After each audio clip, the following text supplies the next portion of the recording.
But we were originally going to be coming back 2 years ago for a home assignment, and God just didn't work that out for us. So it's been 4 years since we've been back, but thankfully we've been able to receive a team from Newton Bible where you came to see us. So we feel like we've just recently been able to see some of you and enjoy our time together.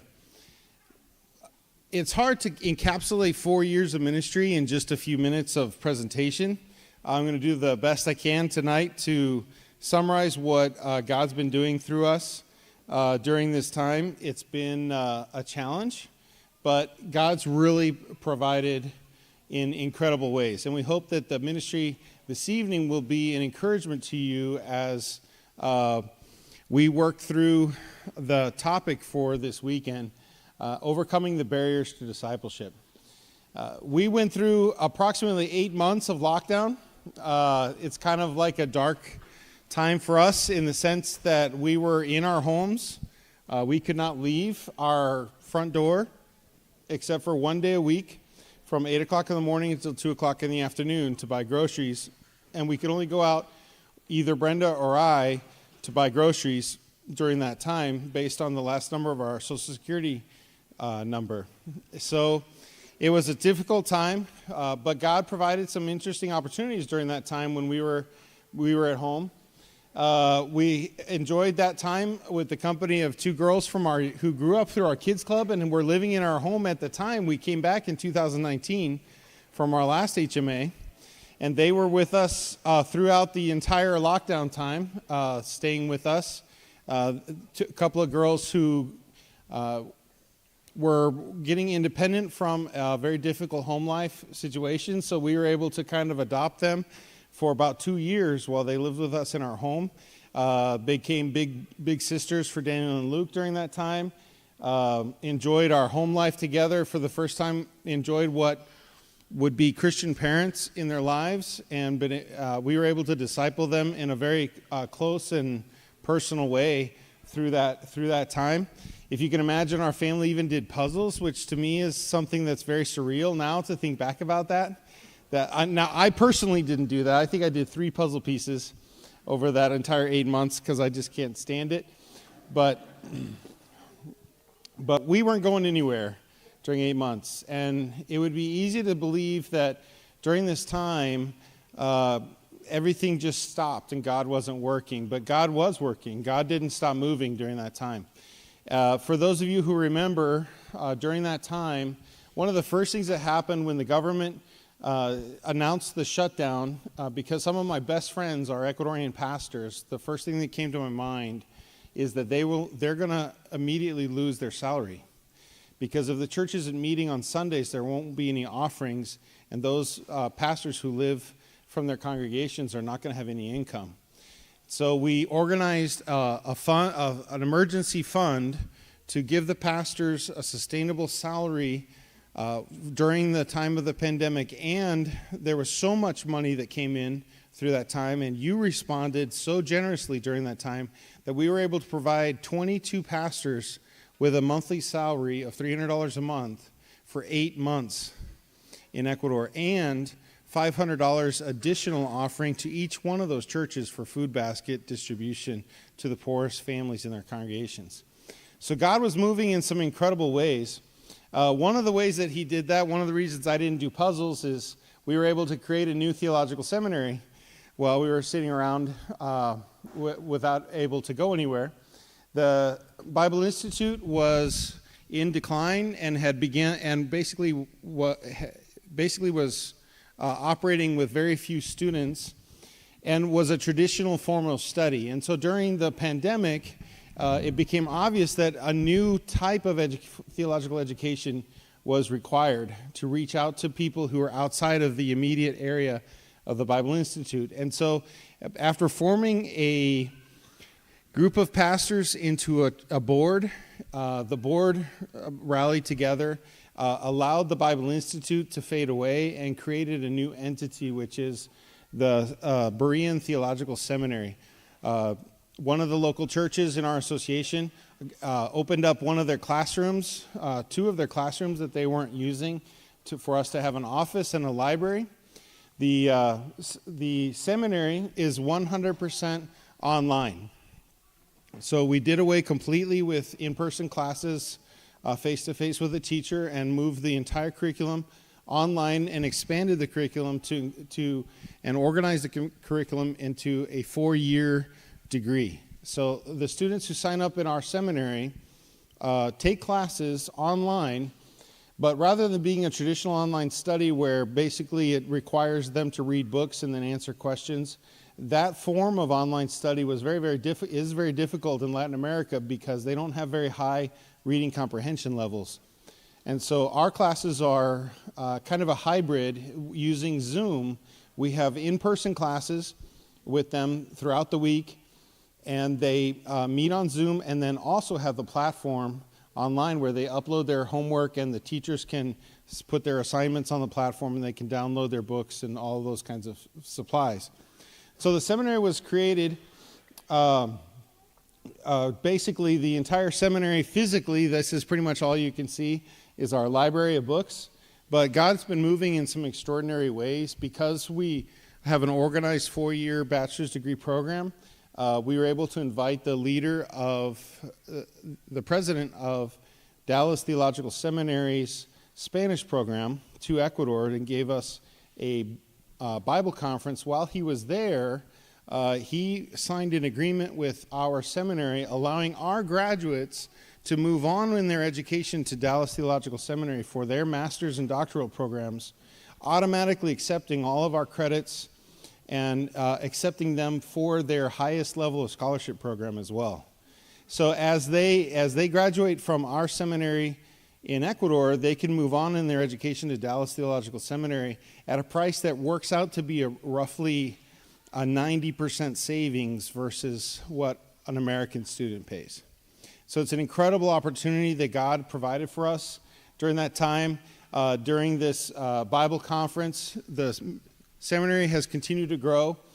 Currently, we're in our 5th semester of seminary classes. We have 3 staff members, our academic dean, his wife is our secretary and treasurer, and we have our technical advisor who created the web page, does all of our social media, and runs our platform. And then in addition to that, because we're offering a 4-year program, we have to offer lots of simultaneous classes live on Zoom. We have, I counted it up on the way over, we have 17 teachers who are teaching classes every semester. And of the 17 teachers that we have currently, 3 of them are Mexicans. Now you may ask, well, how did that happen?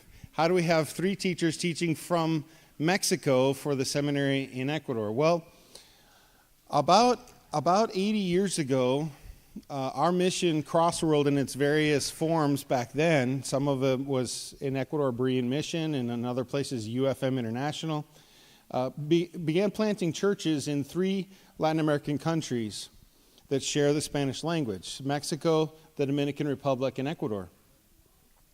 About 8 years ago, our family was invited to an all Latin America conference with our mission, where it occurred, God kind of planted this seed in my mind of, wow, we have 3 countries that over the course of these 80 years have developed lots of local churches. In Mexico, there are 150 local churches in an association.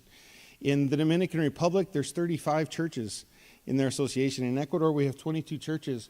What would happen if but these groups don't know about each other. They don't know that each other exists. What would happen if we put the leaders of these church associations together in the same room? What would they have in common? What would they be able to help each other with? How would they respond to that? And the issue that we always discussed, the problem with making that dream become a reality was always the logistics. Where do you have the meeting? What country do we have the meeting in? How do we convince these church leaders to leave their homes and get on an airplane and fly? And then who pays for the plane tickets? So logistics always prevented that from becoming a reality until the pandemic happened and a little thing called Zoom was invented. And then suddenly we could put the leaders of these associations all in the same room virtually for free. And they were all doing the same thing I was, stuck in their houses. So these men who normally have no time, and they would never agree to meetings on top of their normal schedules and agendas, were able to come together for that period of 8 months. And every month we met together asking those simple questions. Well, what are your strengths? What are your weaknesses? What are you struggling with? And we were able to get to know each other.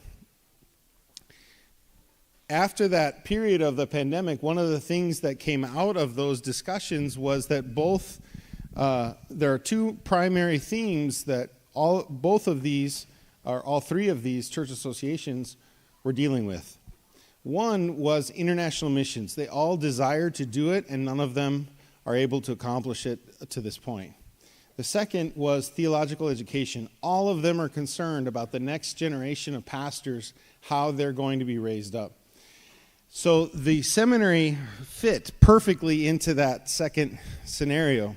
Because we're an online seminary, we have no location, and location doesn't matter. So we were able to join forces with the Mexican group, sit down together at a table, and 2 years ago, we were able to, for the first time, meet each other face-to-face in the Dominican Republic and sit down and start forming an opportunity to be together, to start forming what is now this cooperative between this international cooperative between countries. So we have 3 teachers from Mexico currently teaching in our seminary. Their Bible Institute in Mexico is offering classes through our seminary using their name, their face, because they are known. They've always wanted to offer online classes but didn't have the infrastructure to do so. So they're using our infrastructure, advertising it to their students. So now our students have the privilege and the opportunity to have classmates from 3 different other countries. The exciting thing about the seminary and this international group is how Latin America is coming together.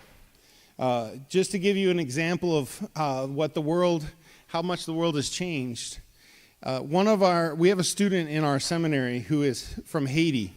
If you know anything about Haiti, they speak Creole there. They don't speak Spanish, but he moved to Chile in South America, where he learned Spanish, and learning through the internet, saw an advertisement for our seminary in Ecuador, signed up for classes for our seminary in Ecuador, and is taking classes from a Mexican teacher and has Dominican classmates. So this is what the Latin American world is becoming, and the potential for the seminary growth is enormous. A few months ago, I was able to also then travel to Mexico because this group of pastors and leaders have decided that they're going to have in-person meetings once a year and rotate each country every year. And so now in April, we'll be receiving the Dominicans and the Mexicans in Ecuador. So it's an incredible opportunity to share our cultures, to share our language, to share the vocabulary differences, to share our needs and our desires to grow together. It's an incredible miracle of God to see Mexicans teaching Dominicans, to see Dominicans teaching Mexicans in Mexico. We were there for their church conference. So there were 150 pastors there, and some of the Dominicans were able to share. I was able to share. I'm the only kind of gringo there in that group. And I identify more with the Ecuadorian delegation. Really, the mission is not even, I'm not pushing the identity of the mission in these meetings, letting this organically grow and see where these church leaders will take it. But the potential is enormous for what God may have in the future as these relationships are being developed between Mexico and the Dominican Republic and Ecuador. On a side note, our academic dean is an Ecuadorian who went to Rio Grande Bible Institute for his education, where he met a Mexican that he married, and they're living in Ecuador, and she's happens to be from this church, happens to be, I say, in parentheses, happens to be from this association. So we're already seeing those bonds in very concrete ways between these church associations. So these relationships, as they're being built, we have plans for the future possibly doing mission trips between the countries. We would love to take a mission trip from our church in Ecuador to the Dominican Republic. No visa is required for Ecuadorians to travel to the Dominican Republic. We're already setting the groundwork for that. The ways that we can be able to interlace ourselves in the local church and serve each other are endless. So some really exciting things that God did during that time of lockdown. And he gave us local opportunities to serve through our church. This is a photo of some of our church members doing church during the lockdowns. You can maybe notice that they all have a phone or a laptop or something open. It's because for 8 months I had to preach to a little dot on the top of my laptop in one of the bedrooms of our house and hope there was somebody else listening on the other end. So we decided to ask all the families in the church to take a photo of themselves doing church. So we started this campaign called Culto en Casa, doing church at home, and made up this whole collage of everybody meeting together, doing church, listening to the message together, so that they could feel like they were still congregating even though they were locked in their homes. We did get out a little bit in order to deliver food baskets. We were able to provide food baskets, like I mentioned, for about 8 months. During that time, it seems like a surreal time now to see us all wrapped up and gloved and masked and all these kinds of things that everybody was concerned about everything. And so, but we were able to deliver food baskets to the families who were basically without an income during that time. Because the government locked everything down, people who had small businesses or welding shops or repair places or things like that, they could not open and they had no clients. And so basically they were going to starve had it not been for our intervention as a local church. And it was an opportunity for the church to really show love to the people during that time when they needed it the most. So even though we were in great need ourselves, the fact that we shared really taught people that we're all about the gospel. And shortly after that, when the government announced after 8 months, you can meet together in small groups, we said, we're a small group. We're going to meet. We're meeting the next Sunday. I think the president announced it on a Tuesday, and we got organized, and we said, we're going to meet on Sunday. But how to do that? How to go about that? Well, our church, existing church at the time, was pretty small. And to meet all the government regulations of a 6-foot radius around each person, we figured out that we would be able to fit about 15 people in our church. That's barely the praise team. So we decided to meet open air on the patio, and this is what our first Sunday looked like. It was very awkward. We decided to not put out chairs in rows or anything like that. Just we put a pile of chairs by the door. People could grab a chair and sit anywhere they wanted. Some people sat way, way far in the back corner away from everybody else. Some people ran up and hugged you like there was no pandemic. It was a whole mix of everything, but people gathered. And our first Sunday, as though it was kind of awkward, but really quickly, we got our feet under us and we started meeting out on the patio Sunday after Sunday for what would become 2 years. Outdoors, every Sunday, setting up our sound system, setting up our chairs, setting up our instruments, putting the shade cloth over the patio. And I want to tell you something that God did for us in a miraculous way. We were able to meet for 120 Sundays, and it only rained twice. It was an incredible thing that God did for us during that time. I said, our instruments are going to get destroyed, our sound system is going to wear out.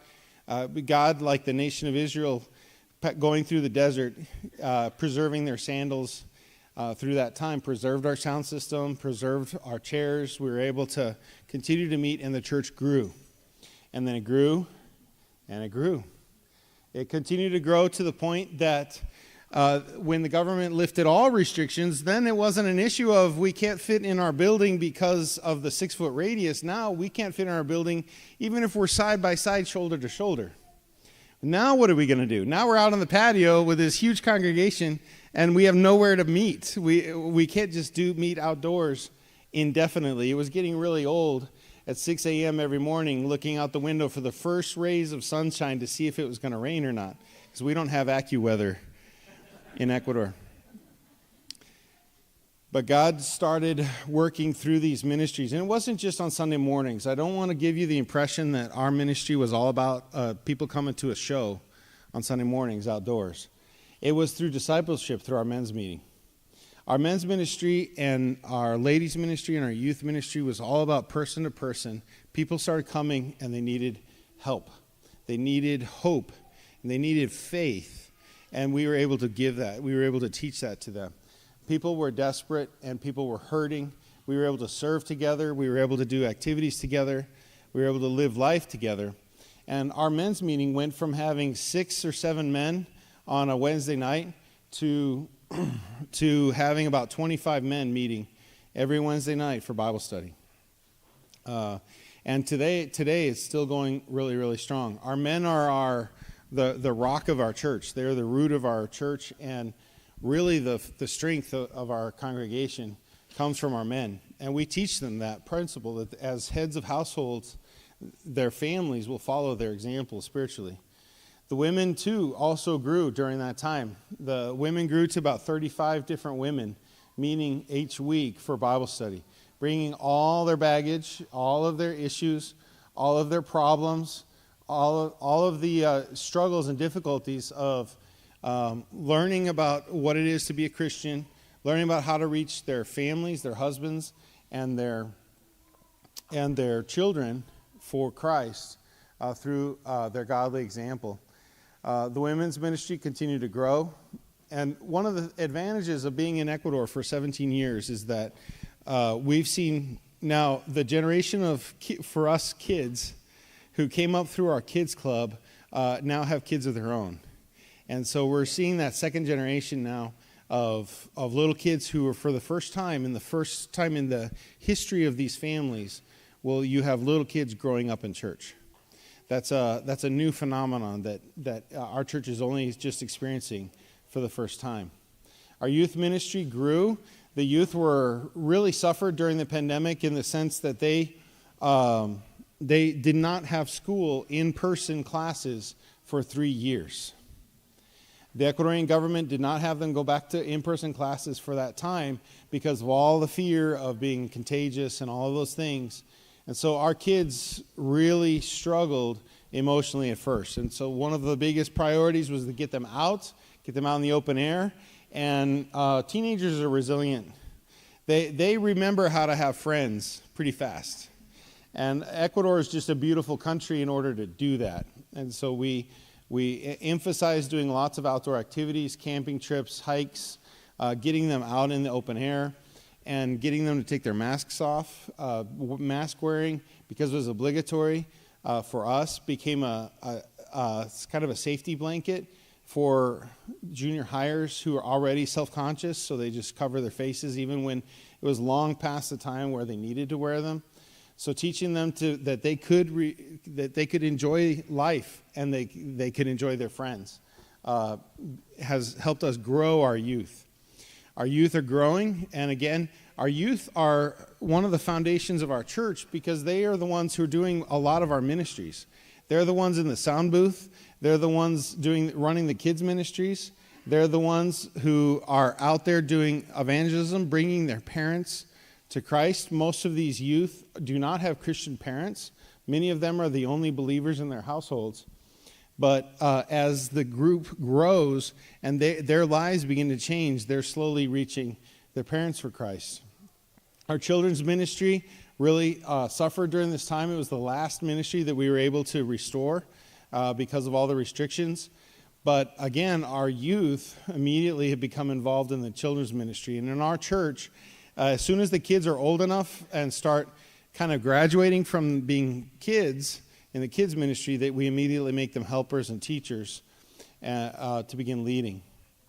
I just want to share this verse with you, something that really struck us during this time. The God of all grace, who called you to his eternal glory in Christ, after you have suffered a little while, does that sound familiar maybe as a theme for this presentation? Will himself restore you and make you strong, firm, and steadfast. That's the promise of God that we've seen come to fruition now in the last 2 years. We've enjoyed the growth of the church, growth spiritually, to the point that now we have baptized 26 people in the last 2 years, people whose lives have been totally transformed, people who have no other Christian members of their family as an example. Many of our men who are being baptized in this photo, their wives are not yet believers. Many of the women in our ladies group, their husbands are not yet believers. We have a lot of families that are mixed or split in that sense still. And that's kind of what happens when you start reaching families for Christ. It doesn't happen very often where everybody comes to Christ all at once or all together. Some of these men would leave work on Friday night and not go home until Monday morning to take a shower and go back to work. They'd be out on the street drinking, out doing all kinds of other things. And some of these men have tremendous testimonies of how God has liberated them from alcoholism, from drug addiction, from inappropriate relationships. Just the way that God has completely regenerated these people has just been an incredible privilege to watch as God has truly reached them for Him. But then we had the issue of we have a problem of success because the congregation is so large now, we don't know, we don't have a place to meet. Yet God provided the construction of a new building. This was not something that we planned on doing. This is not something that was in our presentation in 2019, but God opened the doors. We began praying about what are we going to do, because we can meet here. We could just put some kind of more permanent roof over our patio. That didn't really seem to fit. But God opened the doors to the property immediately behind our church building, where it came up for sale, and we started negotiating with the owners, even though we had not a penny to our name. We started negotiating with the owners in faith and presented to you this project, and you, with many of our other supporters, came together and we were able to purchase the land. This message that I'm sharing with you right now is a direct message from our congregation to your congregation saying thank you for this. Thank you for supporting our church and giving our church family a home to meet in. Giving us a place that we can meet where we don't have to worry about the weather. We don't think if it's windy or rainy or cold or any of those things. So we took a group photo after church one Sunday, and they're saying, gracias, thank you for providing for the purchase of the land. Once the land was purchased, we started talking to architects about a building. And my honest appraisal of that was that we were going to come back to the U.S. and raise funds for a building, and that process would take a couple of years because it was a significant amount of money that we needed to raise for the building. But God had other plans. Through our mission, through contacts within our mission, people who we don't know firsthand, who don't know us firsthand, through mutual friends and contacts, we had one organization get in touch with us and say, we're going to cover half of your building. And we'll match any other donations that come in. We were about to send a newsletter out to all of you to say, we have a matching donation. It's time to get motivated to give towards our building again. And it was not, and I got another email saying from one of our friends saying, I have a friend who tends to give large amounts to projects, one-time large amounts to projects. I'm meeting with him this weekend. Can you send me all your information? And 5 days later, I got an email back saying he's decided to cover the other half. So our building was paid. And we were able to celebrate that with our church doing, this is our groundbreaking ceremony with our church. We really weren't, this was not the kind of project where we were going to be able to do it all together on weekends, like a barn raising or anything like that. This was a kind of a project that we were hiring a company to build. And so we had a groundbreaking ceremony where everybody could have their ceremonial shovel of dirt. And then the next day, the backhoe came in and did the real work to start tearing down the house that was on the property at the time and began the work of building the church at that time. The team that came down from here was able to see the foundations of that building being laid. But as months went by, over the course of 6 months, the construction company was able to put up the structure, get a roof on, and basically finish the building, just in time for us to come back to the U.S. So the building, what we decided to do was basically build what we were sitting in right now. We built a gymnasium with a stage on one side. That's very unusual for churches that have been built in the past, but we decided we didn't want to build a sanctuary that would only be used for a couple hours a week and have our kids' clubs and our youth outdoors in the weather and the rain for the rest of the week. So we decided to build a gymnasium that could be used for our kids' clubs, our VBSs, our youth groups. Our men can play volleyball in it. All of those activities throughout the week, and also use it for our Sunday morning worship. And so it was a little bit difficult. We talked to 4 different architects, and 4 different architects had 4 different ideas of how to go about that. It was very difficult to explain that concept in a Catholic country, that we're not building a cathedral, but we're not really building a gymnasium either. So it's kind of a mix of the two things. But God provided through that just a great company that did a fantastic job. And the way I put it is, I feel like as you see these photos of the finished product of the new building, God advanced our ministry 20 years in 6 months. Because as you can see from the before and after, it was a dramatic shift. And of course, the whole community was aware of what we were doing. And it completely changed the way that we do ministry. The photos you see here are not photos that I was able to take because we were only able to enjoy the building for 3 weeks before we came back to the States to take Daniel to college.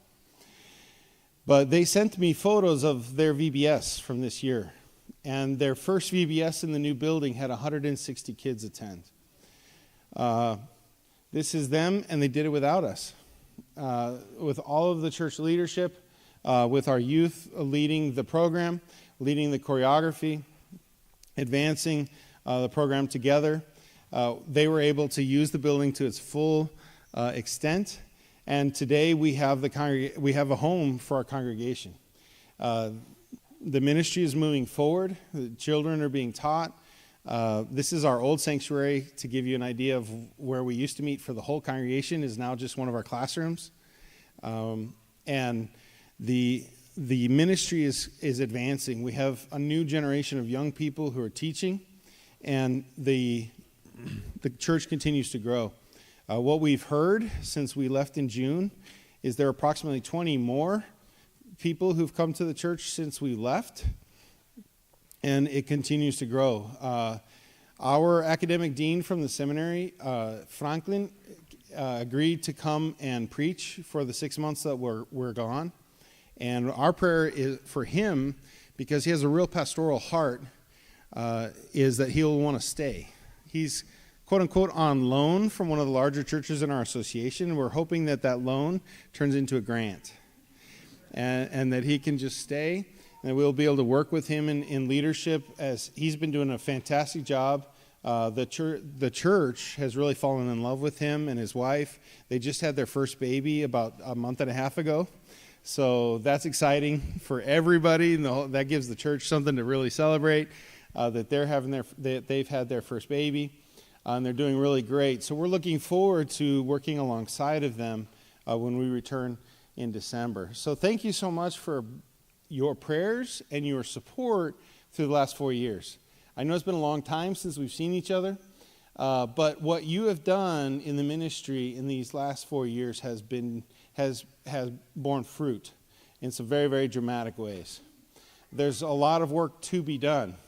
There's a lot of growth yet to happen in our community. Cayambe is a city of approximately 65,000 inhabitants. We're just a tiny little scratch of the surface of our church of about 120. So continue to pray for our ministry. We'll be here this whole weekend. Please come to our table, look through our photo book, scan our QR codes, or if you don't know how to do that, ask one of these young people running around how to do that. So you can sign up for our newsletters and get involved in all of our social media. We're pretty often posting things on all of our social media, Facebook, Instagram, our email newsletters as well. And you can also consider supporting the ministry as an individual. Newton has been a fantastic supporting church of ours from the very beginning, but we also encourage you to consider becoming one of our individual supporters if God so leads your family. There's easy ways to do that as well on the back table. Thank you for praying for us, and we're looking forward to what we're going to be talking about this weekend. Sunday, we will be discussing the theme, Overcoming the Barriers to Discipleship. And we're using a memory tool, let's say. Not necessarily an exposition of Joshua chapter 6, but a memory tool of the nation of Israel and how they conquered Jericho as a memory tool to how we can conquer the barriers and overcome those barriers to making disciples in our local community. So I encourage you to be here on Sunday for that, both Sunday morning and Sunday night. It's basically one message with 4 points. We're going to cover 2 in the morning and 2 in the evening. So you don't want to like turn the movie off in the middle and not see the end. So you'll want to come back Sunday night to get the whole story. So thank you very much. I'm going to turn it over now to Jake. Thanks, Dave. Boy, that is just so encouraging to hear how the Lord has used the difficulties of the pandemic to grow his church. Just going to remind each of you about the activities tomorrow. The men's breakfast is going to be at 8 o'clock at the Bread Basket. It's highly subsidized, like Pastor Matt said last Sunday, so make sure you take advantage of that. And then at noon, the ladies will gather here for another meal, and then normal time on Sunday. So let's close in prayer, and we can finish the evening out. Father, thank you so much for how you have shown your character to be faithful through difficulty, and we give you praise for the way that you're working all throughout the world. Tonight it was wonderful to be encouraged in how you took such a difficult, discouraging time and used it to bring people to you. Thank you for the work that you are doing in Ecuador, and thank you for the willingness of Dave and Brenda and their family to be part of that. I do pray that you would be with their church in their absence, and thank you for how you have raised up leaders to take the reins during this time too. And I pray that you would continue to guide them in the future, as Dave was just mentioning. Thank you for each one here. I pray that you would impress on our hearts the work that you have to do and help us to desire to be part of it. May you receive all the glory in Christ's name. Amen.